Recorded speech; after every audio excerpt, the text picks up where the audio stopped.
Uma das fases da República que mais repercutiram na história da passagem da democracia no Brasil.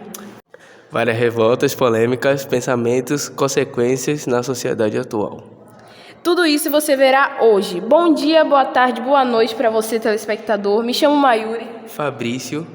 E sejam muito bem-vindos ao jornal Raízes do Passado, o jornal que te acompanha em qualquer parte do seu dia. E no episódio de hoje, iremos abordar a República Velha e o coronelismo.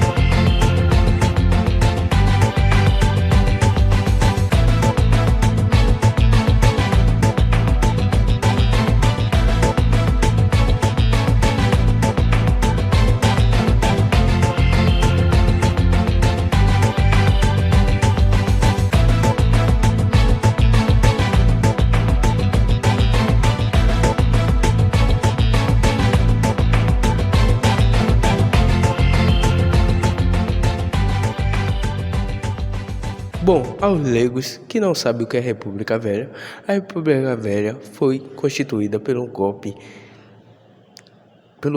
de militares à monarquia.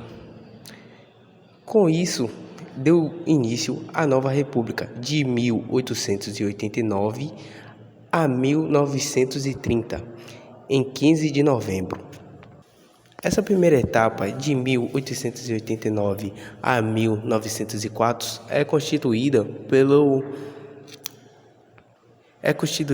e conhecida como governo de espada, porque o primeiro governante do Brasil foi um militar, conhecido como Deodoro da Fonseca.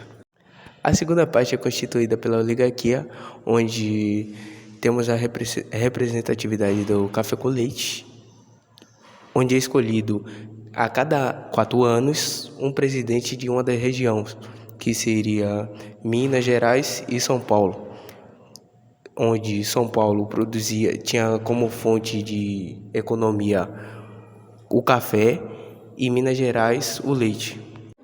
E a principal característica constituída na República Velha foram madonismo, clientelismo e coronelismo. E para falarmos mais sobre o assunto, nada melhor do que um convidado muitíssimo especial que estuda a história do nosso país. Desejamos as boas-vindas ao professor Tiago, formado na Universidade Federal de Historiografia Brasileira e que vai falar mais sobre as revoltas brasileiras no período da República Velha. Olá, Tiago. Muito obrigado, Mayuri. Olá, pessoal. Olá, telespectadores. Enfim, vamos lá falar um pouco, sobre esse assunto que está em pauta, que são algumas revoltas, que aconteceram durante o período da República Velha. Inicialmente, nós sabemos que revoltas são manifestações coletivas de descontentamento ou protesto contra uma determinada situação. E, geralmente, essas revoltas, elas são lideradas por grupos ou indivíduos, que vão buscar promover mudanças sociais, políticas ou econômicas. Bom, eu vou citar aqui 2 movimentos de revoltas, que são a revolta da vacina e a revolta da chibata. Bom, pessoal, vamos falar sobre 2 movimentos que foram a revolta da chibata e a revolta das vacinas. Bom, nós sabemos que a revolta da chibata e a revolta das vacinas, elas marcaram movimentos cruciais na história do Brasil, que evidenciaram a luta por direitos e a resistência popular. Historicamente falando, a revolta da chibata ela ocorreu em 1910 e ela foi liderada por marinheiros que se rebelaram contra os castigos físicos na marinha. Já a revolta das vacinas ocorreu em 1904 e foi uma resistência contra a obrigatoriedade da vacinação contra a varíola. Ambos eventos eles refletem a busca por justiça e dignidade, representando marcos importantes na construção da sociedade brasileira. A revolta das vacinas ela foi um levante popular que ocorreu no Rio de Janeiro contra a obrigatoriedade da vacinação contra a varíola que foi imposta pelo governo. A população, principalmente os mais pobres, as pessoas de classe baixa, elas enxergaram a medida como uma violação de seus direitos e reagiram com protestos e confrontos com as autoridades. Essa revolta ela foi oprimida violentamente. A revolta da Chibata, como eu já havia falado antes, ela foi liderada por marinheiros insatisfeitos com os castigos físicos, como por exemplo as chibatadas, que eram aplicadas na Marinha Brasileira. Os marinheiros se rebelaram contra essa prática e exigiram melhores condições de trabalho e tratamento humano. Esse movimento ele teve um grande impacto totalmente significativo e contribuiu para o fim dos castigos físicos na Marinha Brasileira. Por isso que tem esse nome, né, um pouco diferente. Peculiar, né, professor Tiago? Exatamente, peculiar. Revolta da Chibata, né, por conta dos castigos físicos, que eram as chibatadas, que eram aplicadas na Marinha Brasileira. Agora entraremos em um breve intervalo. Não saia da telinha, voltaremos já já.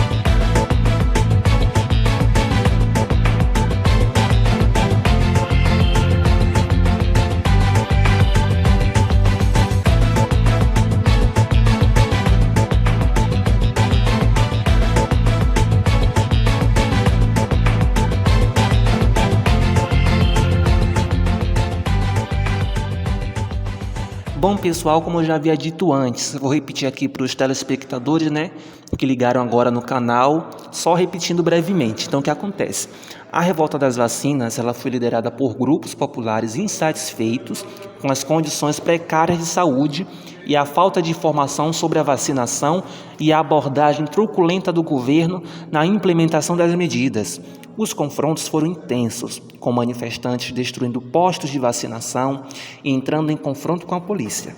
Então, o que aconteceu, gente? Após essa revolta, houve uma maior conscientização sobre a importância da saúde pública e a mudança na abordagem governamental para promover a vacinação de forma mais educativa e colaborativa.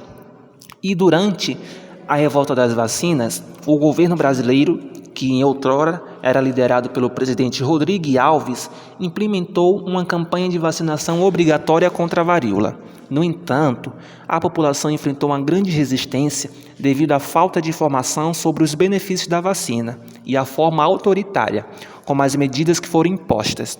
Então, essa revolta ela resultou em confrontos violentos, repressão policial e prisões.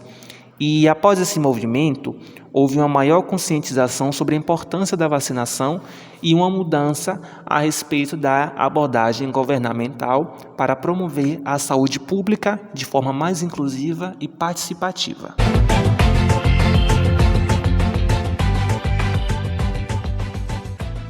A segunda pauta do nosso jornal é sobre o coronelismo, que refere-se a um sistema político e social que era predominante no Brasil durante o período da República Velha. Nesse sistema, os coronéis, que geralmente eram proprietários rurais, eram considerados líderes políticos locais, influentes também, que exerciam um grande poder sobre a população de uma determinada região. Eles utilizavam de tal influência para adquirir recursos e redes do clientelismo e controlar os votos, garantindo assim o apoio dos candidatos políticos de sua escolha, considerado e conhecido como voto de cabresto. Ele se caracteriza pela relação de poder hierárquico em que os coronéis exerciam controle sobre a população local, muitas vezes de forma totalmente autoritária. Isso resultava em um sistema político oligárquico com pouca participação democrática e alternância de poder. Nesse período, vários coronéis exerceram influência política tanto em nível local quanto regional. Dois desses principais coronéis foi o coronel José Pereira Lima, Juca Pereira, um poderoso coronel do Ceará, e o coronel Horácio de Matos, que atuou na Bahia, e também de São Paulo, que mesmo sendo fortemente associado ao Nordeste, O coronelismo também estava presente na capital de São Paulo, onde líderes locais exerciam influência política e econômica.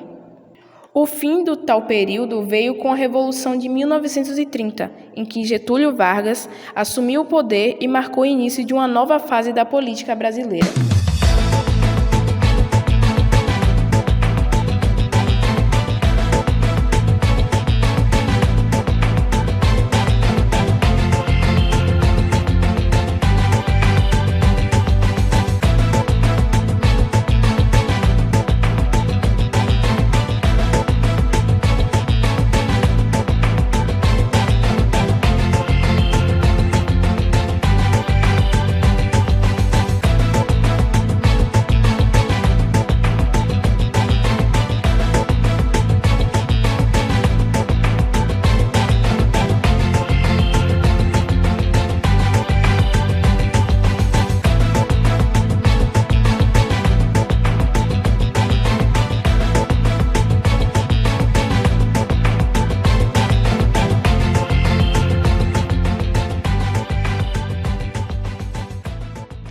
Bom, pessoal, agora eu vou passar a fala para minha colega de trabalho, Lorena, que também está aqui junto à mesa. Ela é uma socióloga brasileira, também compreende um pouco do assunto e ela vai estar trazendo aqui algumas informações a respeito dos autores da época, né? Dos autores e suas obras. Primeiramente, queria agradecer por estar expressando e tendo um pouco de reconhecimento como socióloga brasileira no jornal Relíquias do Passado. É um prazer estar aqui para discutir um período tão crucial da nossa história brasileira. Eu irei falar um pouco de algumas obras de autores que expressavam suas ideias na época, como sua forma de pensamento, que podemos até mesmo ter um pouco de empatia, podemos dizer, um pouco de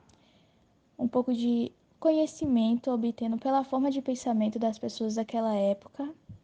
Eu irei conversar um pouco falando sobre, iniciando a nossa conversa sobre a República Velha, que foi um período que se estendeu de 1889 a 1930 e que marcou profundamente a política brasileira.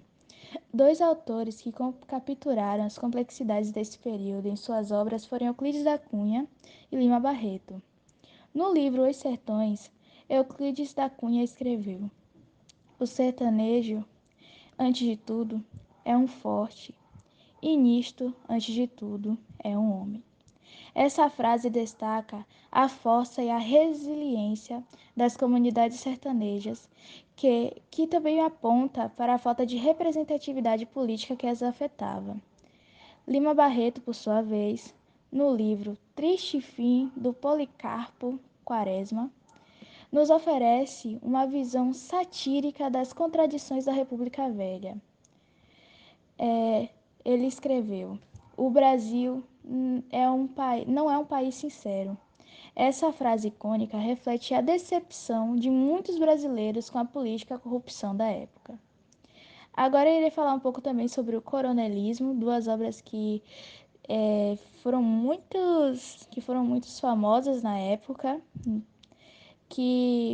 iniciando com a obra de Monteiro Lobato, que é o Coronelismo, Iuiane e o Vale do Paraíba. Ele observa com uma breve ironia no livro, citando a si mesmo: "Cada político quer ser coronel e cada coronel quer ser político." Essa citação ressalta a estreita ligação entre o poder político e os coronéis nas áreas rurais. E Graciliano Ramos, em Vidas Secas também, no seu livro, retrata a vida de uma família sertaneja sobre a influência do coronelismo. Eu irei trazer aqui uma citação que, por sua vez, é muito conhecida no livro, que está escrita bem assim: "Os infelizes precisam ser castigados para aprenderem a ficar na sua." Essa frase revela a brutalidade e a opressão que as comunidades sertanejas enfrentavam sob o controle dos coronéis. Nisso também temos um destaque sobre o voto de Cabresto, que foi algo totalmente desonesto. Em resumo, tanto Euclides da Cunha quanto Lima Barreto, assim como Monteiro Lobato e Graciliano Ramos, oferecem visões distintas, mas igualmente importantes, da República Velha e do coronelismo. Suas obras nos lembram da complexidade das relações sociais e políticas que moldaram nossa nação naquele período. Ao estudar esses autores e suas ideias, podemos ganhar uma compreensão mais profunda da nossa história e das ligações que podemos tirar para o presente. Muito obrigada por estar aqui, mais uma vez agradecendo. Espero que não apenas vocês, apresentadores, jornalistas, mas todos os ouvintes que estão escutando aqui, podemos ter um pouco de obtemos o conhecimento sobre o período da República Velha e o coronelismo para sabermos as pessoas que somos atualmente, uma história crucial da política brasileira. São através desses aprofundamentos mais minuciosos sobre a história do Brasil que notamos a importância de estudarmos a história do país, visto que as partes muitas vezes mais importantes são passadas totalmente despercebidas. Isso nos permite compreender melhor nosso passado, identificar erros e acertos, contribuir uma visão mais completa e crítica da nossa trajetória como nação. Além disso, ao estudarmos a história do Brasil, podemos aprender lições valiosas que podem orientar nosso presente e nosso futuro, contribuindo para uma sociedade mais informada, consciente de sua identidade e desafios. Ao escavar camadas esquecidas ou menos destacadas da história, somos confrontados com momentos cruciais e perspectivas muitas vezes ausentes dos livros didáticos. Isso nos permite avaliar criticamente os erros e acertos que moldam nossa nação ao longo dos séculos. Através desse olhar retrospectivo, podemos também reconhecer as contribuições de grupos e indivíduos que foram marginalizados ou subrepresentados na narrativa histórica convencional. Isso mesmo podemos destacar aqui nesse podcast, que retratamos muito sobre os grupos sociais que foram os não alfabetizados, mulheres, que não podiam votar, apenas homens que fizessem parte da política, que tivessem um reconhecimento maior dentro da sociedade, ou seja, apenas metade da população naquela época votava. E com isso, o estudo aprofundado da história do Brasil não é apenas uma jornada ao rumo ao passado, é uma ferramenta para compreender melhor o presente e moldar o futuro. As lições extraídas desses aprofundamentos históricos podem lançar luz sobre questões contemporâneas, ajudando-nos a tomar decisões informadas a construir uma sociedade mais justa e inclusiva. Lorena, eu concordo plenamente, porque o que acontece? Estudar a história, né, do que ocorreu é importante para compreender a nossa identidade, entender os desafios atuais, entendeu? Nós podemos compreender como a sociedade foi formada, conhecer os eventos históricos, reconhecer os erros, as injustiças que foram cometidas no passado.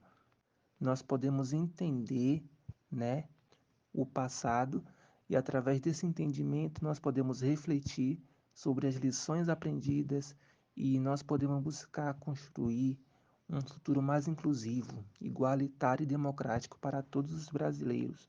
E a história, ela nos proporciona valiosos ensinamentos e também o poder de analisarmos as transformações sociais, políticas e econômicas que ocorreram ao longo do tempo.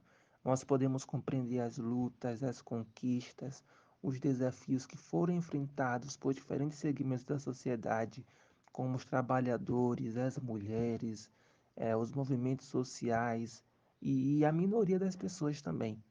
Além do mais, a gente pode desenvolver um senso crítico, um senso mais apurado, questionando as narrativas oficiais e buscando diferentes perspectivas.